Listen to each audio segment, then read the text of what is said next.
Cette émission est une présentation du Centre de jardinage Canadian Tire. Que vous soyez novice ou passionné au pouce vert, vous trouverez une sélection de plantes qui conviennent à nos conditions climatiques. Chez Canadian Tire. Bienvenue à cette troisième émission de Secrets de jardinage.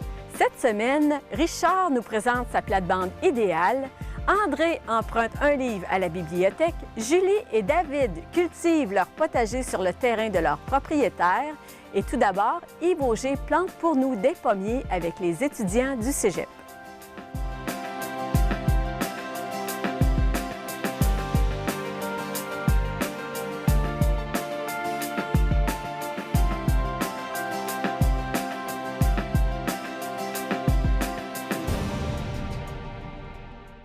Aujourd'hui, en cette belle journée de mai, c'est jour de plantation au verger des Frères du Sacré-Cœur. Je suis en présence de Yves Auger, enseignant en agriculture au département d'agriculture du Cégep de Victoriaville, avec ses étudiants de deuxième année. Bonjour Yves! Bonjour, ça va bien? Alors, tu vas nous montrer comment planter un pommier en régie biologique, Oui, puis tout ce qu'on va voir peut être reproduit à la maison. oui, oui. On te laisse aller. OK, d'accord. Au départ, on y va avec le trou. Le trou de plantation, environ 2 fois la grosseur de l'arbre. C'est à peu près la grandeur qu'on va faire, ça veut dire la profondeur ou la hauteur. Ce qui est important, c'est que les matériaux qu'on voit ici, qu'on va appliquer, le compost est vraiment mis à la surface. Il n'est pas mis dans le fond des trous. Il est vraiment mis à la surface parce que des fois, c'est une erreur que les gens vont faire. Ça ne se dégrade pas bien si c'est en profondeur. Donc, c'est assez important. Ici, c'est la plantation. Il y a un arbre qui a été praliné dans un mélange d'argile et ça peut être avec algues marines. Il y a deux approches. Avec algues marines, argile qu'on peut trouver à la manne, ici, pas à Victoriaville. L'argile grise. L'argile grise, et puis c'est de la bentonite en général. Donc, ça va permettre d'empêcher la dessiccation des racines, le sèchement des racines. Et finalement, aussi, avec l'argile, les algues marines, il y a des hormones pour aider au développement des racines. Puis comment on ferait le petit mélange à la maison, la quantité d'eau, puis La quantité, à peu près les proportions? à peu près les proportions, disons qu'on a 250 millilitres de algues marines. Dans l'eau, on le met au fur et à mesure pour arriver à une consistance assez claire qu'on va pouvoir praliner finalement les racines. Fait qu'on met l'argile, l'algue marine, votre 250 millilitres. Ensuite, vous ajoutez de l'eau et vous brassez jusqu'à ce que ça arrive à une consistance plus claire qu'on pourrait dire de la pâte à crêpes, OK. là, vraiment assez claire. Et on va praliner et ça permet une croissance des racines. Pour en bio, c'est notre démarreur au niveau de la reprise des arbres. OK, ça va? Donc, la profondeur, on l'ajuste selon le point de greffe. Vous pouvez voir là, justement l'union de greffe. En bas, c'est le porte-greffe. Donc, on n'enterrera pas la partie qui a été greffée parce qu'il va y avoir un enfranchissement de l'arbre. Donc, un deuxième plateau racinaire qui va faire que l'arbre va perdre son effet nanisant. Il peut devenir plus gros. Fait qu'on garde un 10 cm, une poignée de main environ de hauteur, c'est ça. Ce qu'on veut qu'il pousse, c'est la partie supérieure, La variété. La variété. La variété. Fait qu'il ne faut pas donner de chance au porte-greffe de se développer. Si. Ici, on a affaire à un porte-greffe nain. On pourra voir les différents types de porte-greffes par la suite. Donc, il est là. Ensuite, on a des spores de mycorhizes qui vont aider. Un autre élément en bio qui aide, qu'on peut trouver dans les... Je ne veux pas nommer d'endroits, mais des endroits Facilement horticoles. trouvable, oui. Oui. Et à ce moment-là, vous voyez ici l'application qui va aider finalement au développement des mycorhizes. Donc, les spores vont se développer avec la terre. Par la suite, on va appliquer de la chaux dolomitique qui, elle, va aider à balancer le pH pour la profondeur du trou. Donc, la dolomitique contient du magnésium aussi, calcium et magnésium. On remet une petite couche de terre sur ces éléments-là. Donc, c'est en contact avec le sol. Les micro-organismes vont aider à dégrader le phosphate aussi de roche, qui est un autre élément qu'on va mettre avec le compost. Moi, j'ai tendance à le passer entre les couches de compost. C'est comme une recette un peu, mais vous pouvez l'appliquer là sur le sol. Mais si je le mets entre les couches de compost, un compost qui est bien mûr, je veux pas on n'utilise pas un compost qui est trop jeune parce que ça ne se dégrade pas bien. Fait qu'on ne veut pas que l'arbre pousse trop non plus azoté. C'est suffisant, un compost qui est bien géré, là, de la maison. Donc, votre compost va servir. Vous appliquez une partie, donc un 4 litres. Puis après, on applique le phosphate de roche et on met la deuxième couche de 4 litres de compost. Et ça y est, c'est déjà fait la plantation. C'est les étapes à faire. Donc, là, vous voyez que le compost est à la surface. On va regarder, voir s'il faut appuyer autour de l'arbre. Légèrement. Si les gens appuient avec les pieds, on peut briser des racines si on passe près de l'arbre. Fait que c'est pas besoin de taper beaucoup, là, légèrement. C'est suffisant. Puis là, il y a une petite cuvette pour retenir l'eau, comme on voit les arbres. Surtout s'il y a une pente comme ici. Donc, on peut appliquer après ça un 4 litres d'eau tout de suite après la plantation. Même s'il nous annonce de la pluie demain, il faut le faire. OK. Fait qu'on va regarder l'étape. Les 2-3 premières semaines, d'avoir au moins 4 litres d'eau par semaine. Le boyau d'arrosage, j'aime moins parce qu'on ne sait pas trop la quantité qu'on applique, là. Y a-t-il des choses à faire attention là, quand on choisit de planter un arbre sur son terrain? Bien, souvent, faire bien attention, le pommier a besoin de lumière de soleil. De ne pas aller placer le pommier dans le coin de la cour parce qu'on veut le centre dégagé. C'est sûr que quand on fait des activités, on veut le centre dégagé, mais le pommier, ce serait son endroit idéal parce qu'il y a beaucoup de soleil. Donc, il va vraiment avoir un bel épanouissement et puis les bourgeons fruitiers vont se développer. S'il y a moindrement des arbres, des haies de cèdre tout près, il n'y aura pas de bourgeons fruitiers de ce côté-là, près des arbres. OK. Ça, c'est remarquable. Et on perd à ce niveau-là. C'est un compréhension. Ouais. Au niveau du choix des sols, est-ce qu'ils supportent tous les types de sols? Est-ce que tous les potagers peuvent accueillir un pommier? Les sols trop argileux qui gardent l'eau, les terrains bas, c'est pas à privilégier dans les choix parce qu'il va y avoir des problèmes dans le futur. L'arbre va absorber le surplus d'eau, asphyxier des racines, puis tendance à avoir des gels justement dans les tissus. Parce que finalement, les sucres que l'arbre ramasse par le soleil vont être dilués. Donc, ça gèle. À ce moment-là, c'est un problème qui va arriver. Fait un bon site, c'est un sol bien drainé. Les terrains sableux, les loams, c'est des bons terrains. Là, je dis plus les terrains à éviter. Là, hein? Bien important à faire attention. Les argiles lourds, c'est pas des terrains à pommiers. C'est sûr que les pommiers, en général, sont toujours situés sur des coteaux, hein, si on voit. Ils ne sont jamais dans les baisseurs, dans les plaines. Là. Il faut que ça nous inspire là, pour le site à la maison. Penser, ouais. Au niveau du choix des variétés, si on veut faire en régie bio, est-ce que quand on commande notre arbre, y a-t-il des choses qu'il faut faire attention? Dans régie bio, il y a déjà, si on ne veut pas trop faire de traitement, on n'est pas trop équipé à la maison, ça va être juste pulvérisateur à dos comme ça ou à main. Pour traiter le pommier, c'est pas l'idéal. Donc, il faut trouver des variétés qui sont résistantes à la tavelure, si possible, qui ont quand même des bonnes saveurs. Là, on a quand même pas mal de choix. Fait que surveillez ça. Les variétés résistantes à la tavelure, on vient de sauver un 12 à 15 arrosages là, au niveau de ce champignon qui pourrait se développer sur les feuilles et sur la pomme. Certains sont pas totalement résistants, mais un peu immunis à la tavelure. Donc, il va y avoir un petit peu, mais pas de là à traiter. C'est tolérant pour le jardinier amateur. Là. Puis au niveau de la hauteur de l'arbre, la hauteur. Est-ce qu'on va chercher des semi-nains, des nains? Ou c'est au goût de la personne? C'est vrai. Les nains, il faut s'assurer d'avoir un tuteur. Comme ici, il va avoir un tuteur à vie parce que sinon, il va prendre un penchant, il va pencher parce que c'est un système racinaire fasciculé, pas de racines pivotantes. Les semi-nains vont avoir un système pivotant. Donc, un tuteur, mais temporaire par la suite, il va être enraciné. Dans les gros pommiers, faites attention parce que ça devient trop gros. Là, on prendrait toute la place dans la cour. Là.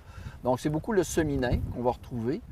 De vérifier auprès des fournisseurs d'avoir les bons semi-nains adaptés au sol. Les nains, la durée de vie est une trentaine d'années en production. Les semi-nains de 50 à 75 ans. Donc, c'est un peu des choix, mais un peu plus haut à cueillir. Les nains, c'est... Donc, il faut deux variétés ou à moins d'avoir une variété auto-fertile aussi. Ah, autre chose à faire attention. À faire attention. Oui. C'est ça. Donc, dans les pommiers, donc vous avez d'avoir 2 pommiers. Ça vous prend 2 pommiers, 2 variétés différentes. Et de 2 variétés différentes. Pour se croiser, pollinisation croisée. OK. Ouais. Bien, Yves, c'était très instructif. Merci beaucoup. Ça me fait plaisir. Les arbustes ont une belle place au jardin. Je suis avec Richard Côté, horticulteur, qui nous présente sa plate-bande idéale.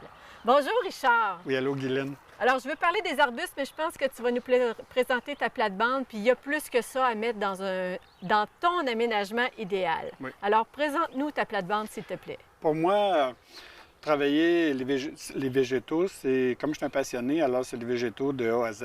Puis dans la nature, on a les arbres, on a les arbustes, on a des conifères, des arbres ou des arbustes à feuilles caduques, on a les fleurs annuelles, les fleurs vivaces, les fleurs à bulbes aussi. Fait que j'essaie d'intégrer tout ça parce que tout ce monde-là va nous donner des belles satisfactions tout au cours de la saison, mais aussi va va nous donner des points de vue intéressants. Ici, bien là, j'ai une plate-bande, une de mes plates-bandes que j'ai chez moi, mais une que je trouve intéressante, puis parce que j'y ai intégré un peu tout ce que je vous ai dit. Alors, fleurs annuelles, fleurs vivaces, on a des bulbeuses Oui. comme mes lys qui sont là. OK, nomme-nous-les, s'il te plaît. Oui, tu vois, ici, on va parler des bulbeuses. J'ai des lys de différentes variétés qui commencent à fleurir, parce que j'en ai un exemple ici avec les lys asiatiques, fin juin, début juillet. Ceux que je vous pointais tout à l'heure, ça en est d'autres qui vont fleurir au courant du mois de juillet. Donc... J'en ai qui vont aller jusqu'en fin d'août, en arrière, ici, pour des lys tigrés. Là. Alors, on voit le feuillage est là, mais les boutons sont ils pointent à peine. Alors, eux autres vont être plus tard. Parce que, aussi, il faut savoir que dans une même famille de plantes, on peut avoir, en plus d'avoir des couleurs différentes, des hauteurs différentes, on peut avoir des moments de floraison différents au cours de la saison. C'est un bel exemple. Moi, j'aime beaucoup les lys pour ça, puisqu'ils ont on commence avec les asiatiques. Ceux-ci, c'est une variété naine. Normalement, pour les asiatiques plus courants, on va les avoir jusqu'à une hauteur de 36 pouces à peu près. Mais ça, c'est les premiers à fleurir comme ça. C'est un bulbe qu'on plante à l'automne, idéalement, parce qu'il commence à pousser un peu en automne, puis il se développe, il continue au printemps quand la terre est dégelée. Alors, mais par contre, le marché nous les offre plus souvent en printemps. Moi, je les prends je les mets en pot. Puis je peux les placer quand je veux, quand la terre est dégelée, là, qu'on peut planter. J'ai déjà des plants qui sont installés. Puis ça m'évite d'avoir des lys qui vont s'atrophier, par exemple, la première année. Bien souvent, ils se récupèrent l'année suivante, mais ça, c'est une autre affaire. Je ne rentrerai pas là-dedans. Tu fais des choix en fonction des feuillages? Oui. Alors, j'ai des feuillages décoratifs. Ici, j'ai un exemple de hosta. Une variété basse, une variété de bordure, qu'on peut dire, puisqu'il y a un développement qui ne dépasse pas 12 pouces. J'en ai à travers mes jardins qui sont miniatures aussi, qui font à peine 3 pouces de haut par 3 pouces de diamètre. Mais on peut avoir des variétés comme celui-ci, qui peut atteindre facilement 3 pieds d'eau par un 4 à 5 pieds de large. Cette variété-ci, c'est la variété saguée ou fluctuant, puis qui nous donne un beau feuillage coloré de jaune, crème et vert avec un petit peu de bleu. Ceux-ci, c'est des plantes d'ombrage de mi-ombre, par exemple.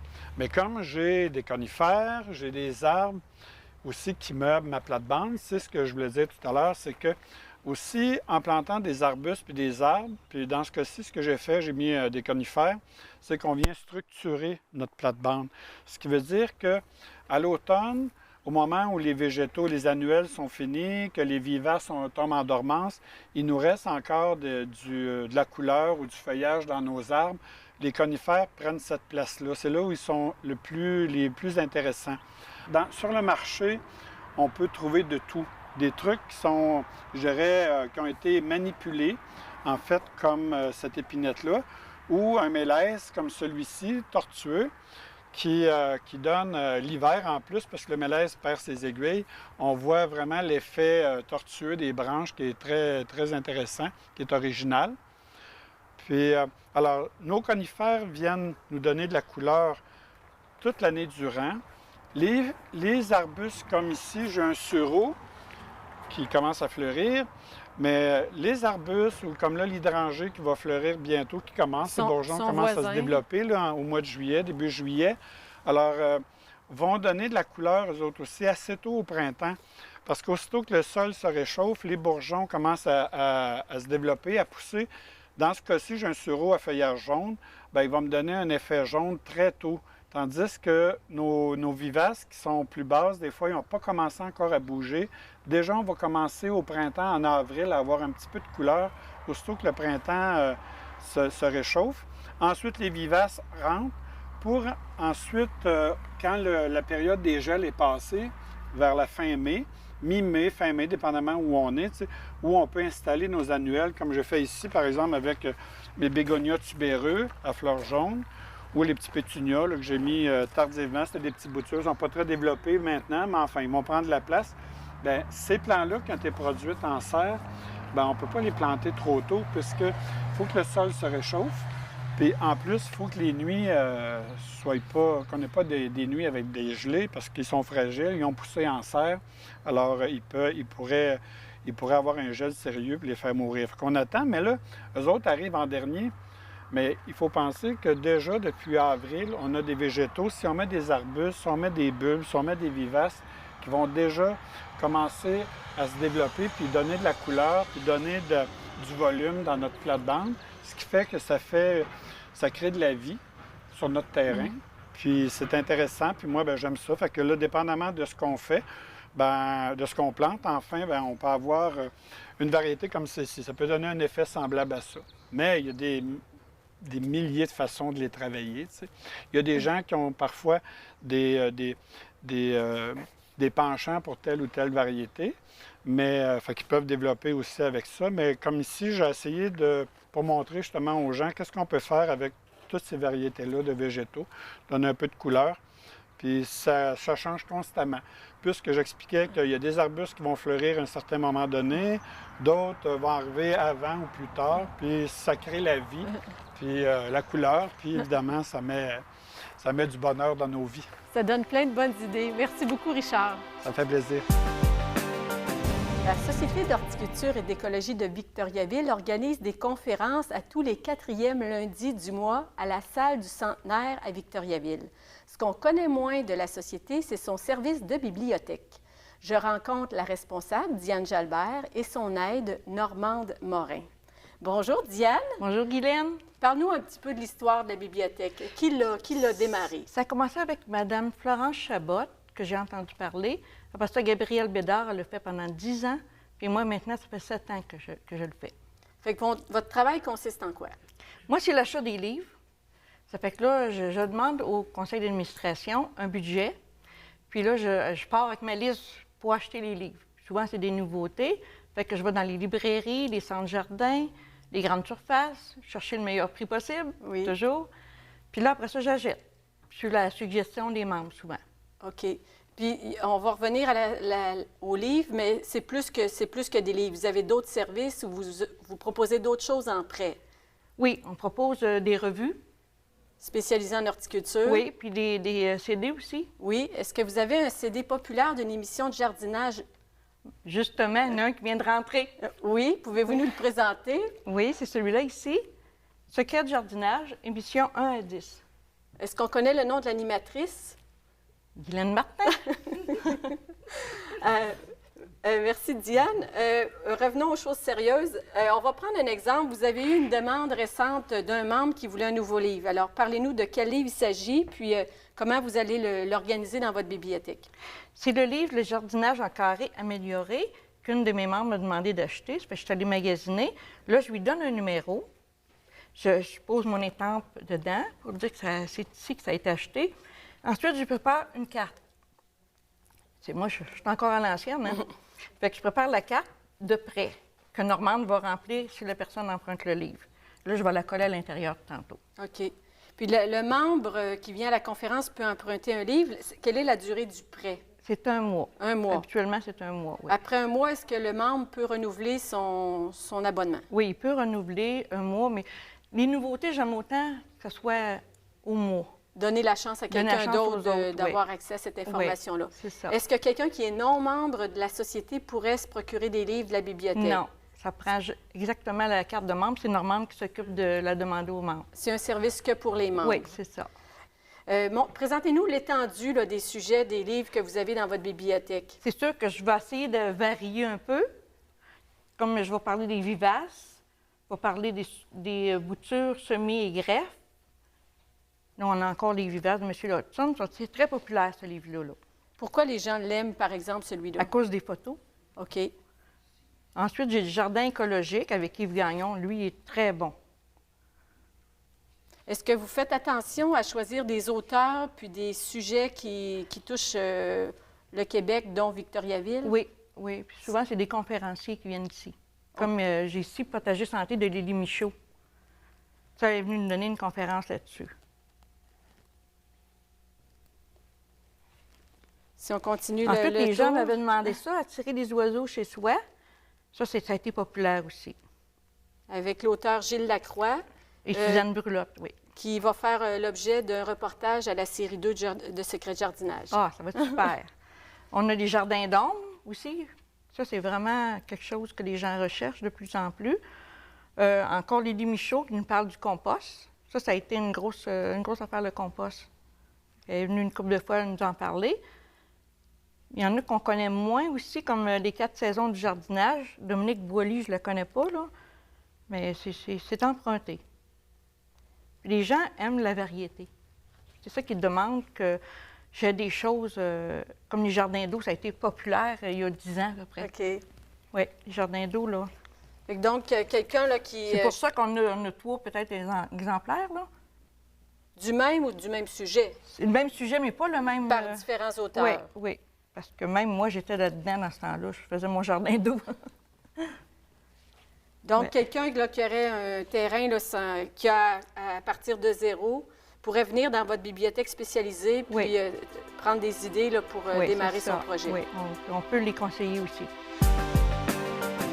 Quand on est locataire et qu'on aime jardiner, cultiver en pot peut assouvir notre besoin, mais quand notre propriétaire nous laisse un petit bout de terrain, c'est le bonheur total.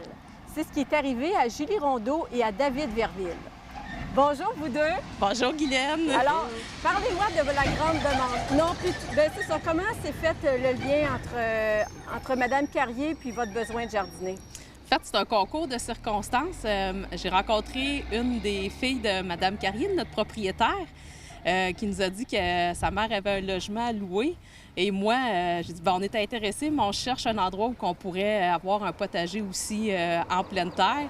Et concours de circonstances, Mme Carrier avait déjà une partie de son terrain qui était déjà en jardin. Semi-fleurs, moins quelques plants de tomates, mais donc ça existait déjà.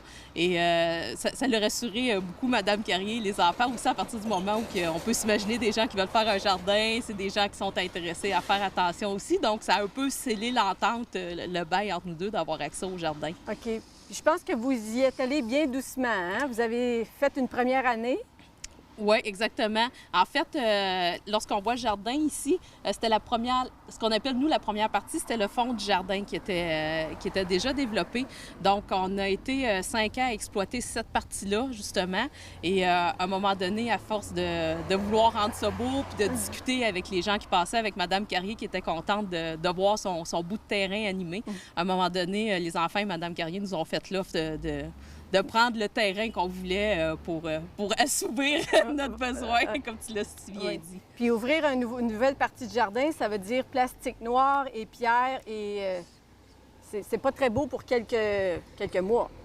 Oui, exactement. Mais Mme Carrier est très, très ouverte là-dessus à partir du moment où notre jardin a une fonction sociale. Donc, quand on fait un nouveau projet, on a une nouvelle idée en tête, mais ça devient un sujet de discussion entre nous. OK. Quand on va l'avoir pour payer le loyer, on s'assoit et on dit « Ah, c'est pourquoi le plastique noir? D'où ça vient l'idée? » Donc, je crois que son ouverture associée au fait que nous, on a le goût d'aller explorer des choses, là, ça a vraiment répondu aux besoins social du jardin. OK. On a adoré ça.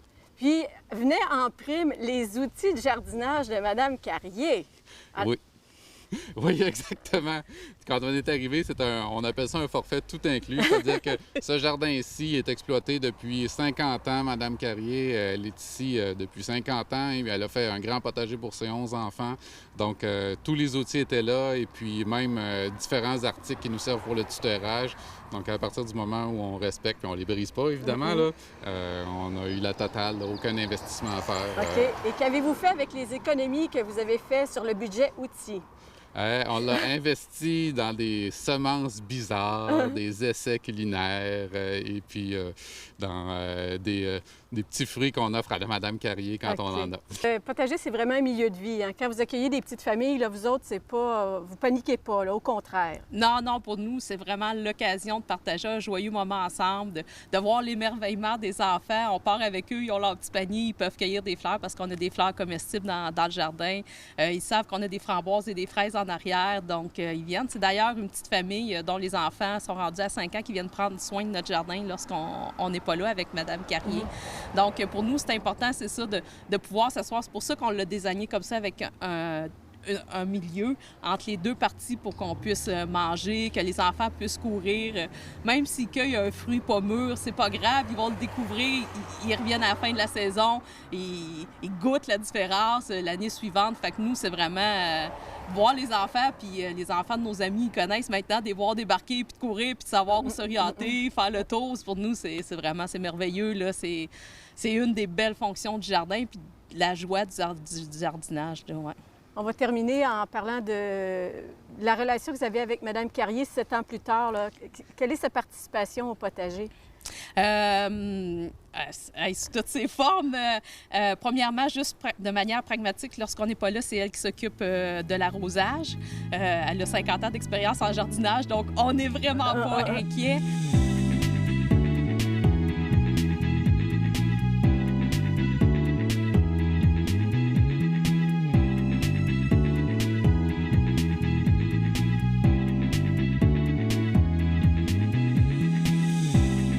Madame Carrier, avez-vous trouvé la demande de Julie et David surprenante de faire un potager chez vous?